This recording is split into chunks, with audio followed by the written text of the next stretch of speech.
100 pages de libre analyse, de reportages, de photos inédites pour mieux comprendre une ville, un pays qui bouge.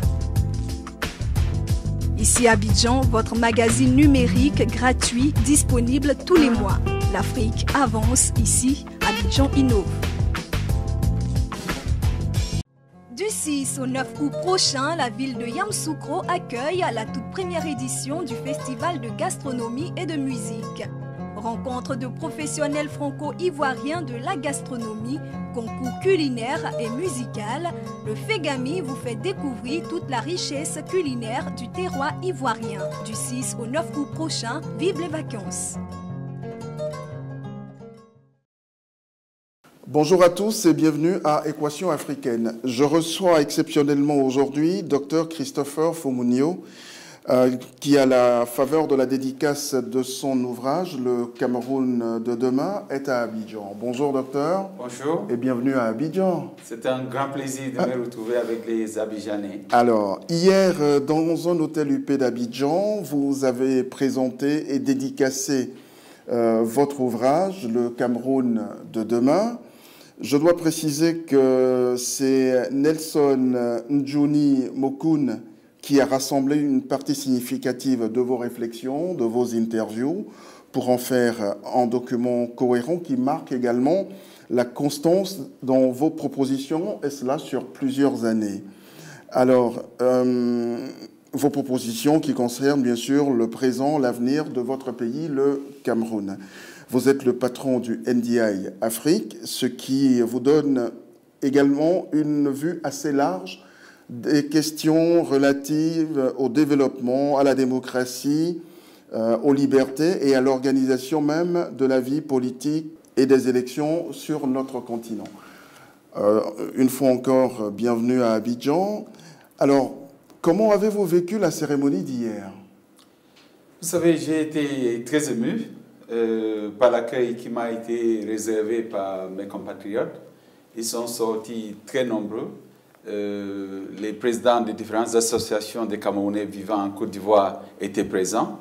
Et les Ivoiriens aussi, les amis du Cameroun, étaient présents dans la salle. On avait vraiment une salle pleine. Et dans les échanges, j'ai trouvé que les échanges étaient très enrichissants. J'ai trouvé que mes compatriotes ont apprécié le fait que j'ai pris le temps pour venir échanger avec eux, pour les écouter, pour échanger, pour apprendre aussi, et pour que chacun puisse s'enrichir dans cette réflexion collective, que je voudrais collective, sur l'état des lieux de notre pays, le Cameroun, et sur son avenir. Et donc, c'est avec beaucoup de joie que j'ai pu assister à toute la cérémonie. Très bien. Alors, hier également, nous, juste à la fin de la cérémonie, nous avons demandé à certains de vos compatriotes qui ont bien voulu répondre à quelques-unes de nos questions relatives à vous, à votre œuvre et à votre action. On les écoute et puis on reprend le cours normal de nos échanges. Merci.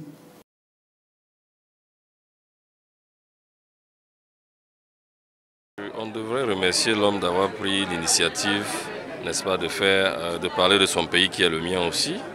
Et à des centaines de kilomètres, je me sens interpellé par des questions qui sont liées à l'avenir de mon pays. Alors je pense que c'est quelqu'un qui est à féliciter et à encourager, pourvu que l'œuvre puisse toucher un maximum de Camerounais en vue, n'est-ce pas, de les amener à un certain éveil. Je comprends que c'est un homme qui est en train d'apporter beaucoup, surtout sur le réveil des consciences de la jeunesse africaine, parce que nous ne sommes pas très habitués à la lecture. Mais avec des ouvrages pareils, je crois que ça va réveiller la conscience à la jeunesse africaine. C'est quelqu'un de super.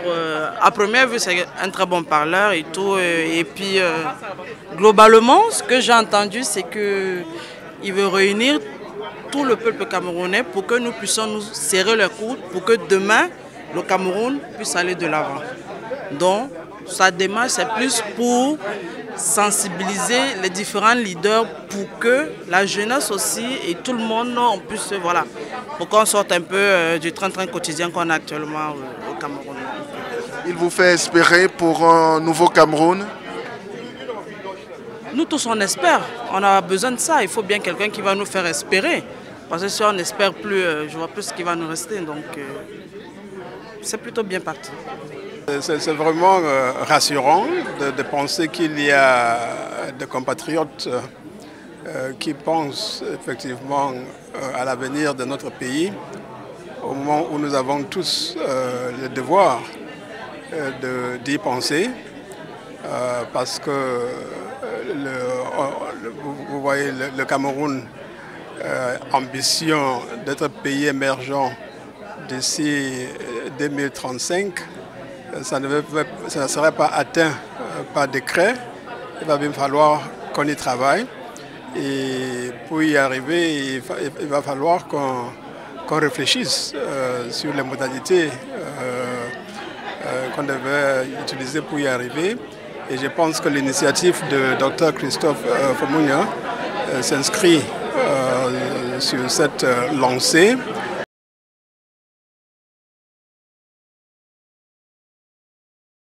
Voilà, docteur, vous avez écouté vos compatriotes.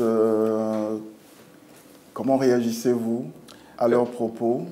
Oui, je suis très honoré par ces premières réactions de mes compatriotes vivant en Côte d'Ivoire. Très encouragé aussi par les conseils que j'ai reçus, les propositions, les suggestions des uns et des autres.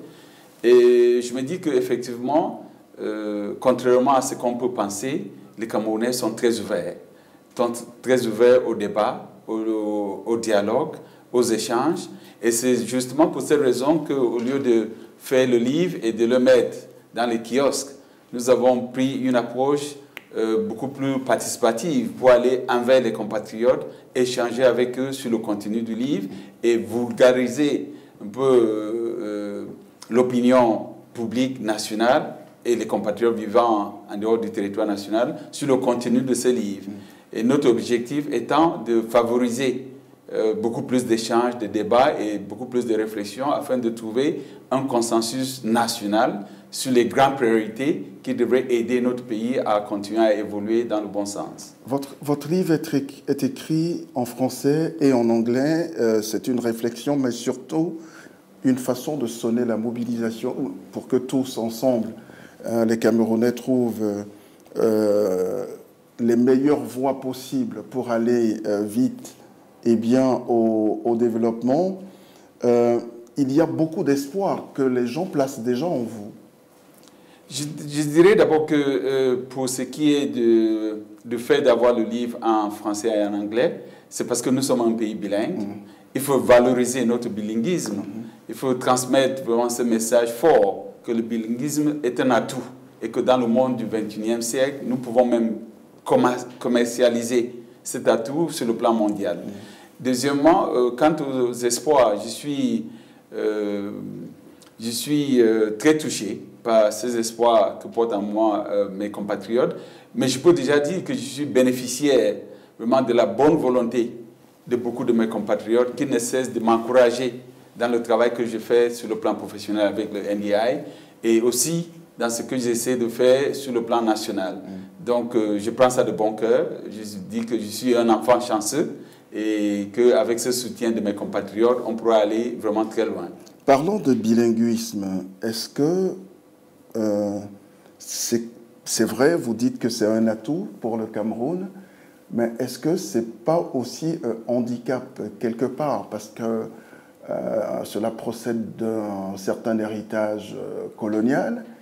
Et il y a des rivalités entre francophones et anglophones. C'est évident aujourd'hui au Cameroun. Est-ce que c'est pas handicapant? Ça ne devrait pas être handicapant. Mais je crois que, en fait, je crois qu'il y a plusieurs façons d'interpréter les différentes, je peux dire les différents tiraillements, positionnements pour ce qui est de la politique intérieure du Cameroun. Parce que n'oublions pas, même les Français et les Britanniques ou les Français et les Américains s'entendent. Il n'y a pas de raison que nous autres qui avons hérité de ces langages... Ils ne sont pas sur le même territoire. Tout à fait. Mais c'est pour dire que si on a un leadership éveillé qui peut transformer ces rivalités plutôt à un instrument de développement positif, de convivialité, de cohabitation, de convivialité, effectivement, tout le monde trouvera son son compte là-dedans. Au Canada, par exemple, il y a une rivalité entre les Canadiens francophones et anglophones, mais ils essaient de gérer ça de manière à valoriser la contribution de tout un chacun. Donc, il est vrai, l'histoire de notre pays est assez complexe, d'après l'héritage, d'après nos origines, mais je crois que nous pouvons trouver moyen de valoriser cette diversité et de projeter cela de façon à donner satisfaction à chaque Camerounais et à rassurer chaque Camerounais, qu'il soit anglophone, francophone, musulman, chrétien, que nous sommes un pays dans lequel tout un chacun peut porter sa contribution et être reconnu pour cette contribution. Et dans votre livre, vous n'y avez consacré que 2 pages. Oui, effectivement, vous voyez que cela touche aussi au style du livre, parce que nous avons voulu faire un livre vraiment simple, écrit en langage simple, d'un style qui serait adressé à monsieur et madame tout le monde. Donc, pour les grandes questions, on peut développer toute une thèse sur le bilinguisme au Cameroun. Mais nous nous sommes dit, pour ce livre... Son influence en politique. Son influence en politique. Vous avez parlé de John Frundi, mais très vite. J'ai parlé de John Frundi parce que c'était aussi une opportunité de situer le débat. Pour dire que certains ont interprété cela comme une rivalité entre le candidat francophone qui est le président en exercice, Paul Biya, et le candidat malheureux en 92 qui était Frundi. Mais j'ai voulu expliquer aussi qu'en voyant la chose sur un angle beaucoup plus politique que linguistique, on pouvait comprendre que même si à la place de Frundi, on avait un Bouba Bello ou un Dame Joya ou un Jean-Jacques Ekindi, des francophones, des Camerounais francophones, ce n'est pas évident qu'ils auraient pu être déclarés vainqueurs en 92. Donc c'est pour dire qu'il y a plusieurs façons d'aborder la chose, mais si le diagnostic est bien fait, je suis sûr qu'on peut trouver des solutions adaptées et qui feront plaisir à tout le monde. Alors, comment comprendre aujourd'hui que le système politique camerounais qui date de très longtemps maintenant, ne libère toujours pas les énergies? Paul Biya est là depuis plus de 30 ans, il ne bouge jamais, et on a comme l'impression qu'aucun changement ne peut se faire tant qu'il sera là. Quelle est votre appréciation de ces choses-là?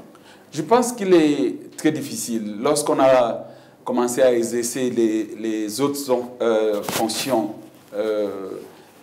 dans les années 60, il est très difficile que 4 décennies après, 5 décennies après, qu'on soit en mesure d'introduire des réformes qui permettra au pays de se conformer aux réalités du XXIe siècle. C'est une réalité que dans les pays où il y a un renouvellement constant du leadership politique, de la classe politique, on voit quand même les choses évoluer. Parce que chaque président, en arrivant au pouvoir, voudrait faire mieux que son prédécesseur.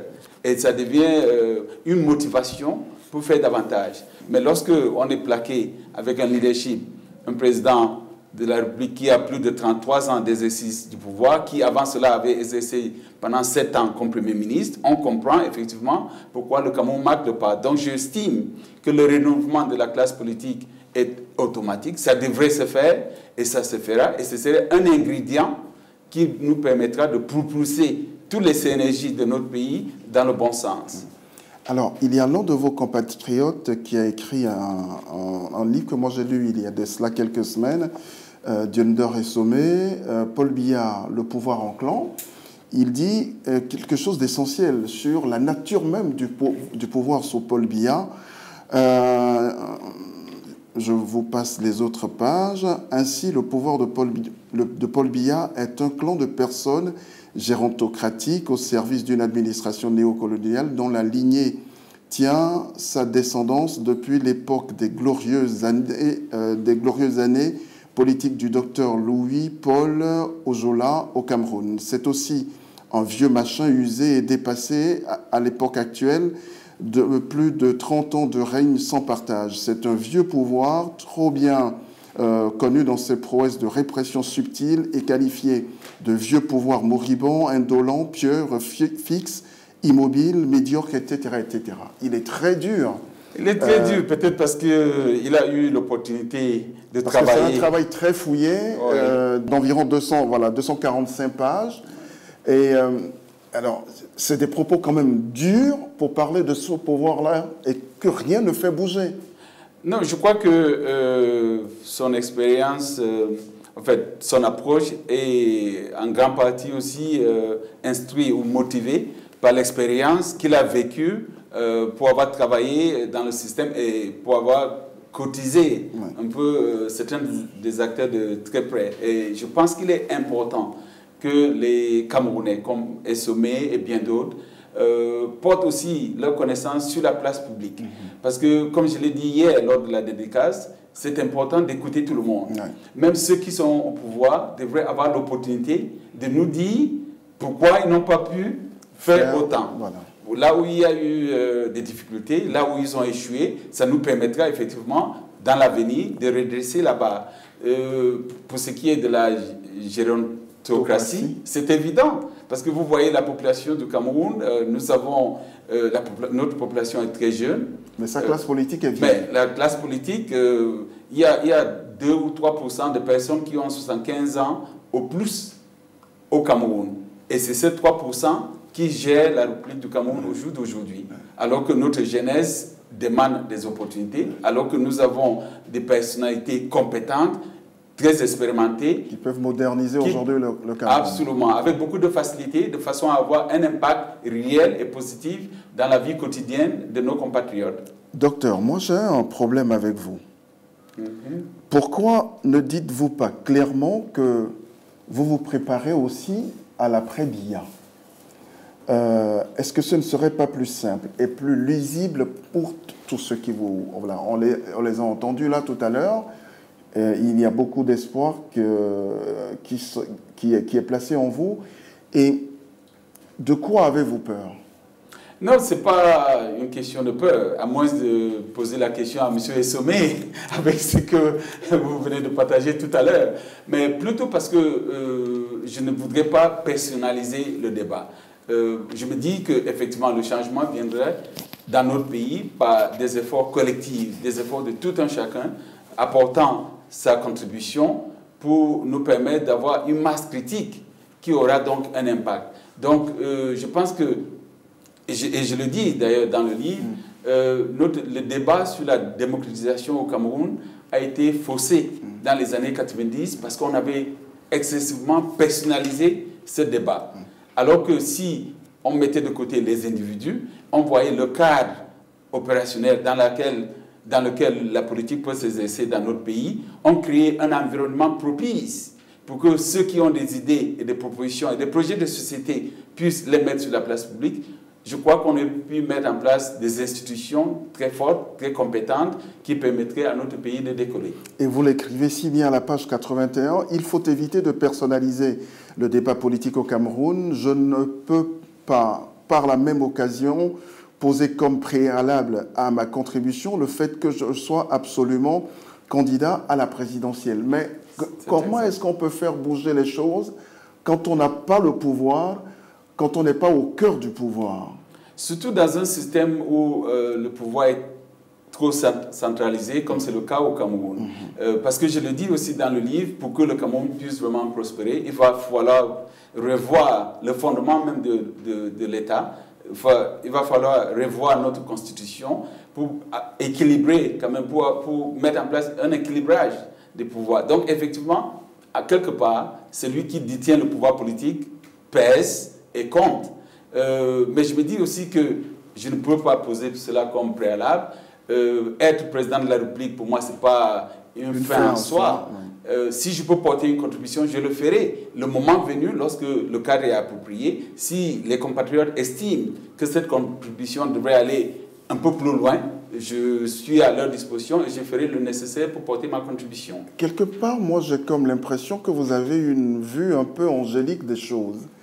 Quand je lis page 79, je sais qu'une fois qu'une large majorité des Camerounais auraient trouvé une compréhension commune aux défis auxquels nous sommes confrontés, nous trouverons aussi facilement un consensus global autour de celui qui a la compétence, l'expérience et la vision nécessaires pour continuer à porter le flambeau de notre pays en avant. Mais ce n'est pas si simple, ces choses-là. Quelque part, ce n'est pas si simple, mais quelque part aussi, ce n'est pas très difficile. Faire l'unité, faire l'union autour d'idées, ce n'est pas évident déjà. On ne peut pas trouver l'unité à 100%, ça n'existe plus, ça n'existe pas dans les démocraties réelles, véritables, mais on peut trouver quand même un consensus, une vaste majorité qui se rassemble autour des idées ou de personnes pour porter un projet de société. Et je me dis que lorsque les conditions sont propices, cette majorité pourra vraiment servir dans le sens de préserver les intérêts nationaux. Et nous avons connu cela, d'autres pays africains ont connu cela, les anciennes démocraties ont connu cela. Il n'y a pas de raison qu'on ne puisse pas développer ce genre de consensus au Cameroun. Il y a d'énormes chantiers à ouvrir aujourd'hui au Cameroun, les chantiers de développement, mais aussi et surtout de démocratie. Il y a un autre chantier tout aussi important qui représente à mon goût le soubassement même de l'avenir de votre pays, c'est le chantier constitutionnel. Oui. Alors par quel bout on le prend? Je crois qu'il faut commencer par le chantier constitutionnel, parce que l'une des choses qui freine un peu le débat politique au Cameroun, c'est que pour la plupart, nous ne nous entendons presque sur rien. Que même la constitution actuelle fait l'objet de beaucoup de critiques. À partir du moment où les populations ne se sentent pas concernées par la gestion de la chose publique, parce qu'ils ne s'identifient pas dans la loi fondamentale d'un pays, c'est très difficile de les convaincre, même dans le secteur privé, de les convaincre à investir. Parce qu'ils sont dubitatifs, ils ne savent pas si cette structure constitutionnelle va perdurer, s'il y aura d'autres changements qui vont bouleverser la donne, parce qu'on n'a pas pu établir le consensus autour des règles fondamentales. Et je crois que c'est par là qu'il faudra commencer. Parce qu'à partir du moment où il y a un débat, où les populations se sentent concernées, chacun va s'identifier dans cette règle qui va gérer notre société. Et à partir de là, lorsqu'on prend des dispositions pour encourager le secteur privé, les gens vont adhérer. Lorsqu'il va falloir réformer le système éducatif, construire des infrastructures, créer des emplois pour des jeunes, tout le monde verra qu'effectivement, c'est une suite logique du point de départ. Et je crois que l'une des choses qui fausse un peu la politique et le développement dans notre pays, c'est qu'il n'y a pas de consensus sur le point de départ. Alors, il y a également un autre chantier, le code électoral. Le code électoral camerounais aujourd'hui. Un jeune qui a 18 ans ne peut pas voter au Cameroun, alors qu'il faut avoir donc 20 ans pour pouvoir voter au Cameroun, alors que l'âge du majeur est de 18 ans. Tout à fait, c'est incompréhensible. Ça fait partie des incongruités de ce système politique. Tout à fait, et je l'ai critiqué dans le livre parce que c'est incompréhensible. Vous en avez et je pense que c'est une disposition qui avait été insérée dans les années 90 pour désaxer complètement notre jeunesse qui, à l'époque, était très motivée et voulait vraiment que sa voix soit entendue. C'est des choses à corriger parce qu'à partir du moment où les populations n'ont pas confiance dans le cadre électoral de leur pays ou dans la structure chargée de l'administration des élections, il est évident que toute élection fera l'objet de contestation. La preuve en est que depuis 1992, chaque élection que nous avons eue sur le plan national au Cameroun a fait l'objet de contestations. Ce qui fait que nous avons, sur une population de 22 millions d'habitants, une population à l'âge de voter qui devrait varier entre 9 500 000 et 11 millions d'habitants, mais le registre électoral n'a jamais dépassé 5 500 000 électeurs inscrits. Ça voudrait dire qu'il y a une frange importante de notre population qui ne se sent pas concernée par le processus électoral. Et pourtant, dans toute démocratie, nous savons que les élus n'obtiennent leur légitimité que par la voie des urnes. Et c'est la seule possibilité d'élire les leaders ou de les changer en cas de nécessité. Alors, à qui la faute? Je crois que la faute revient au leadership du pays, parce que c'est le leadership qui propose le projet de loi, qui fait voter ce projet de loi au niveau de l'Assemblée nationale, qui gère la cité. et qui devrait gérer cette cité dans l'intérêt des populations. Je suis convaincu, comme je le dis partout ici sur notre continent, que chaque fois que les Africains ont la possibilité de porter leur contribution dans la gestion de la cité, ils le font, et ils le font de façon vraiment substantive et avec beaucoup de résultats. Mais à partir du moment où le leadership du pays vise tout le système pour empêcher certains individus à participer ou bien pour se garantir une longévité au pouvoir, effectivement, ça devient le pouvoir pour la simple raison d'être au pouvoir sans avoir vraiment un impact sur la vie des populations. Vous dites à qui veut l'entendre, et vous l'écrivez dans votre livre, l'Afrique est une terre de démocratie depuis toujours. La démocratie en Afrique, ce n'est pas quelque chose de nouveau. Mais si cela était si vrai, ça se saurait quand même. Oui, cela est vraiment vrai. Cela est vrai et je suis convaincu, je le dis par conviction, et avec beaucoup de conviction, parce que nous sommes un continent de démocrates. Parce que lorsque vous allez dans les valeurs, vous creusez dans les valeurs africaines, nous sommes des démocrates par naissance. Mais seulement, je crois que le débat sur la démocratisation a été un peu capté par certains qui ne voulaient pas ouvrir le système de gouvernance dans leurs pays respectifs. C'était plus facile de dire aux populations que ce concept vient de l'extérieur, c'est un concept étranger à nos populations, alors que nos populations sont habituées au dialogue, nous sommes habitués à l'art de palabre, nous sommes habitués à la chefferie traditionnelle qui gère la cité vraiment avec la participation des notables, qui tient compte des intérêts des populations. Nous avons même un système judiciaire traditionnel et la justice se fait sans casse avec la confiance des populations. Donc si vous creusez dans notre histoire, dans notre tradition, vous verrez que tout ce qui est défini dans la démocratie d'aujourd'hui se trouve dans la culture africaine.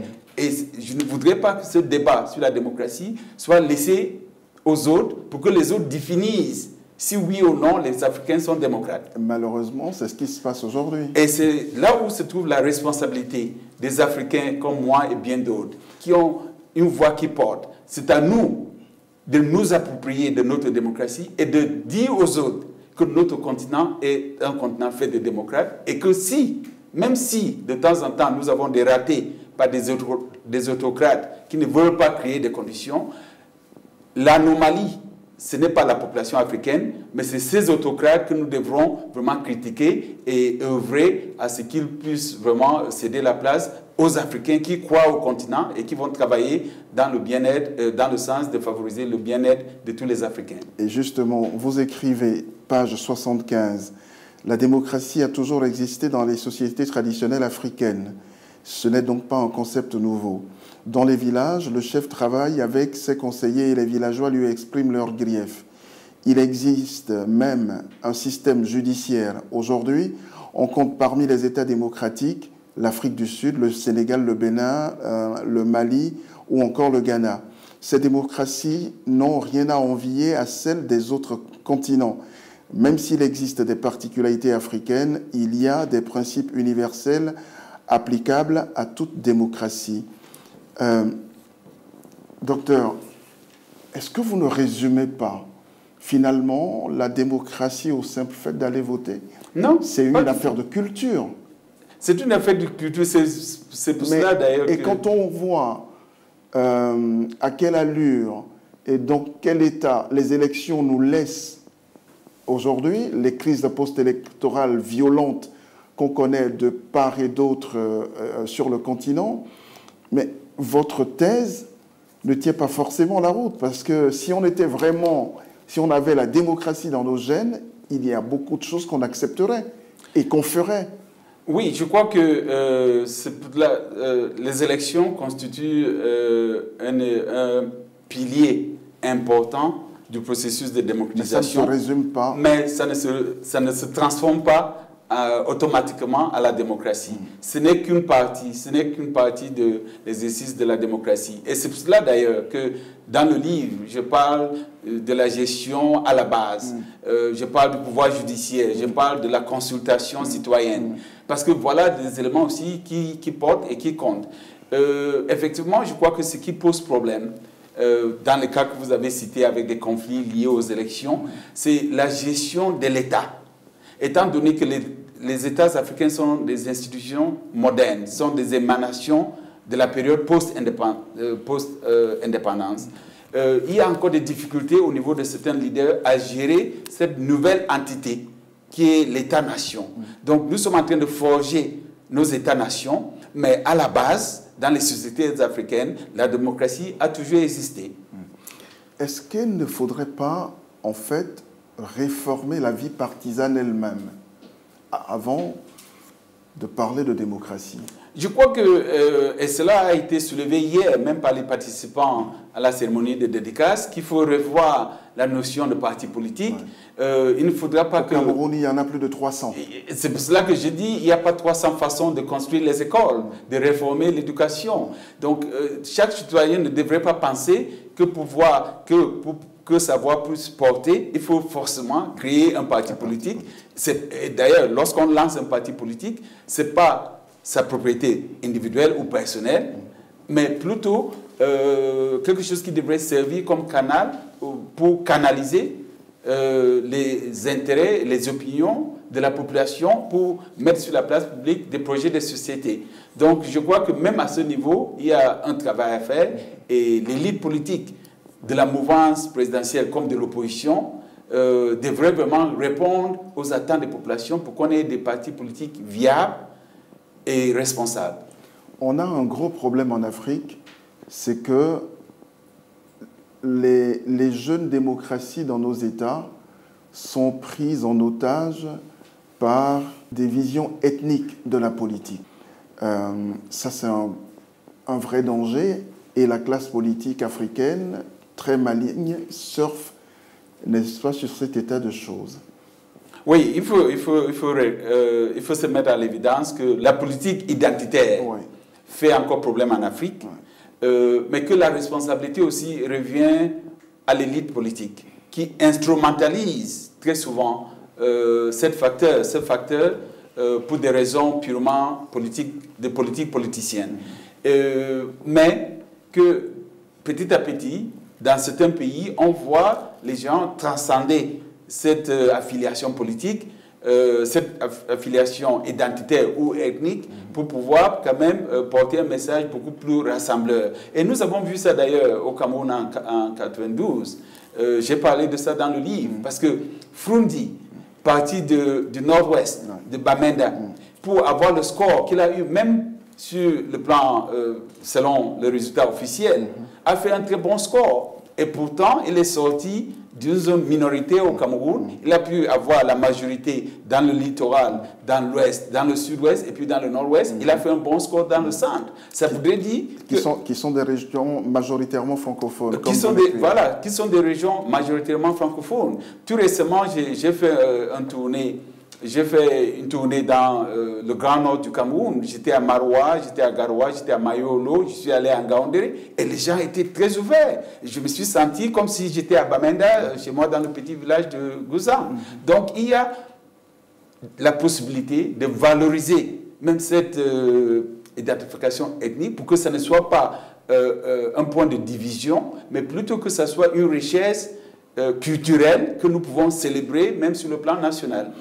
En quoi est-ce que la mise en place des différentes commissions indépendantes électorales dans nos pays, en quoi cette mise en place a fait avancer la cause de la démocratie et surtout des élections sur notre continent, des élections pluralistes sur notre continent? Tout à fait. Je crois que dans le domaine de la mise en place des commissions électorales indépendantes, le continent a fait beaucoup de progrès. Parce que, vous savez, lorsque mais souvent, ces commissions ne sont pas indépendantes. Hein. Oui, j'en arrive. Mais au moins, ces commissions sont moins dépendantes que les ministères qui, par le passé, avaient la charge d'organiser les élections. Parce qu'avant que le multipartisme ne revienne dans beaucoup de nos pays, les élections étaient toujours organisées par le ministère le plus conservateur de chaque gouvernement, donc le ministère de l'Intérieur.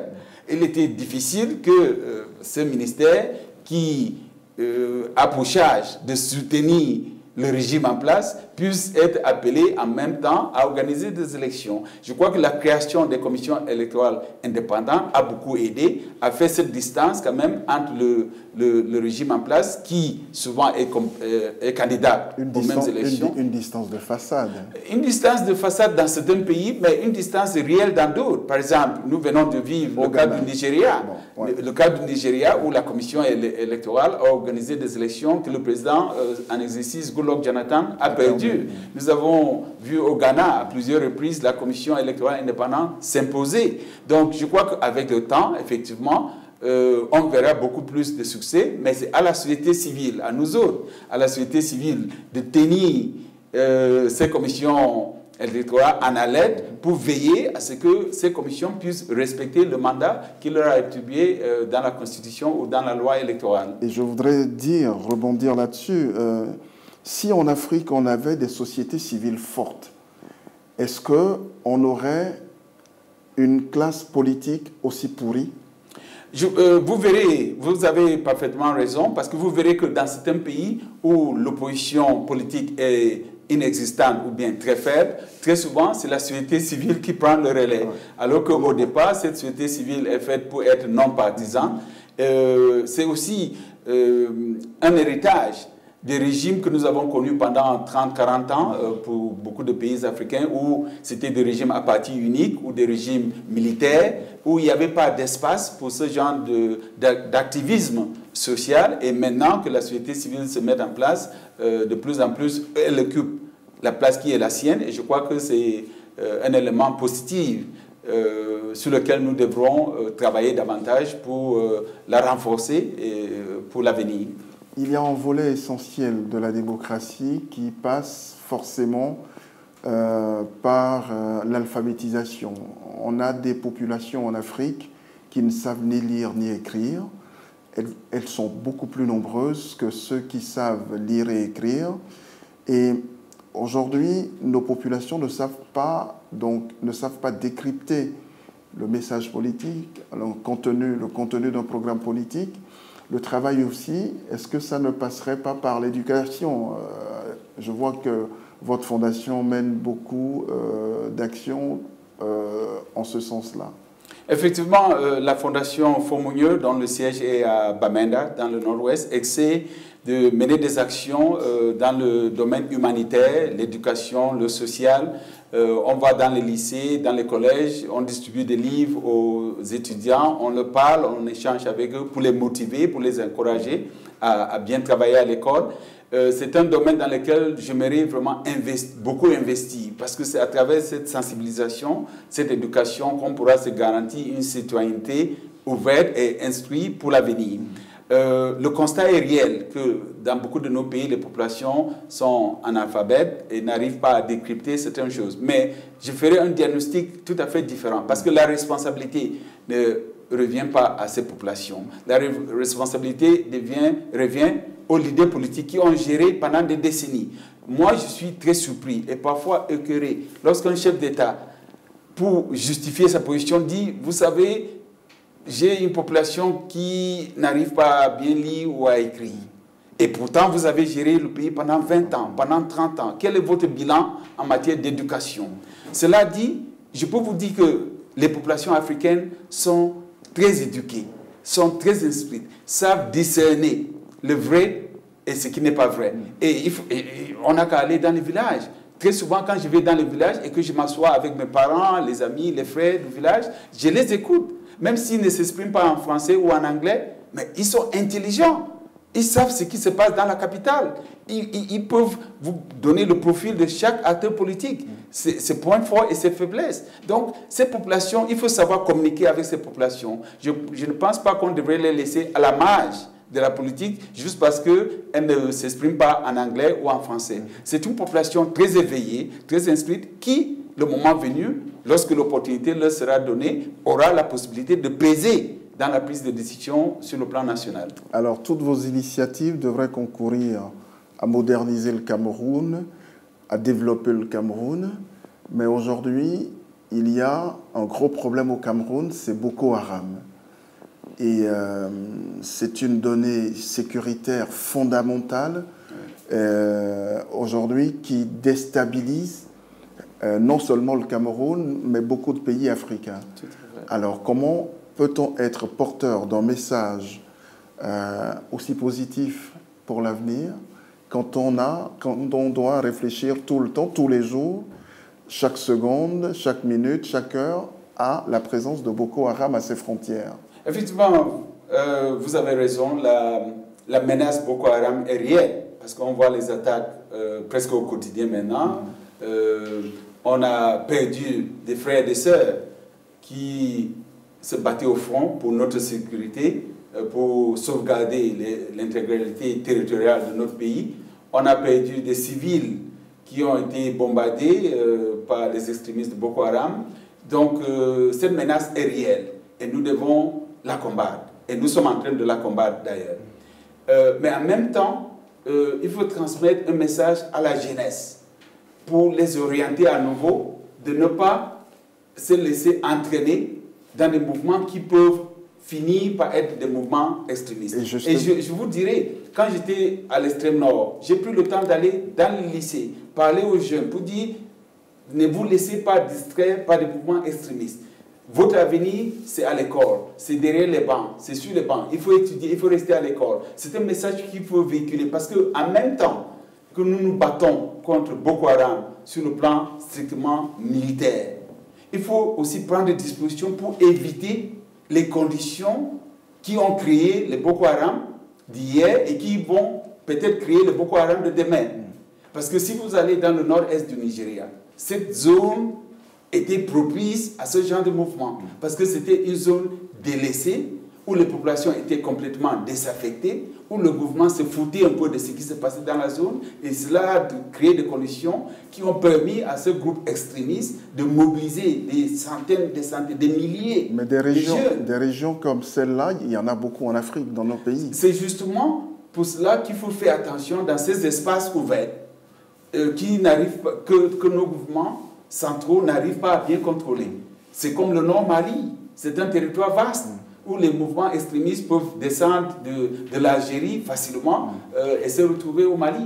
Donc nous avons un travail à faire, un travail de sécurité, et je suis heureux de savoir que pour ce qui est de Boko Haram, maintenant nous avons cette approche multinationale qui englobe les forces de sécurité du Cameroun, du Tchad, du Niger et du Nigeria, avec l'appui de l'Union africaine, avec l'appui des systèmes des Nations Unies. Cette approche multinationale va nous aider sur le plan militaire. Mais en même temps, il faut aussi projeter dans l'avenir et savoir que même si militairement, on réussit à détruire Boko Haram en 2015, nous allons vivre les conséquences de cette crise pendant 5, 10, 15 ans. Et non seulement, si on arrive militairement à sécuriser, sécuriser ces pays-là, mais tant que on n'aurait pas réglé le problème du chômage des jeunes, le problème de la misère dans nos pays, Boko Haram et tous ces mouvements surferont à chaque fois sur ces problèmes-là. Tout à fait. Ça fait partie des défis de la gouvernance au XXIe siècle. C'est-à-dire que chaque pays, et ce n'est pas seulement le cas du Cameroun, ce n'est pas seulement le cas des pays de l'Afrique, chaque pays est confronté à de multiples crises. Et on ne peut pas se permettre, on n'a plus le luxe de gérer les crises de façon séquentielle. C'est-à-dire, on gère cette crise aujourd'hui, on attend une semaine pour la deuxième crise. Les crises viennent en multiforme. Et c'est pour cela qu'il faut quand même une certaine vision, une certaine énergie, une nouvelle impulsion d'énergie pour pouvoir gérer ces crises de manière, de manière simultanée. Oui. Parce qu'effectivement, chaque pays est confronté à ce genre de crise et autant il faut se focaliser sur la crise sécuritaire, autant il faut prendre des dispositions dans les autres secteurs pour que ces crises ne disparaissent pas aujourd'hui pour revenir dans 5 ou 10 ans. Tout un programme. Dr Christopher Fumunyo, merci infiniment d'être passé par chez nous. C'est à moi de vous remercier et je vous encourage dans votre travail. Merci beaucoup. Merci. 100 pages de libre analyse, de reportages, de photos inédites pour mieux comprendre une ville, un pays qui bouge.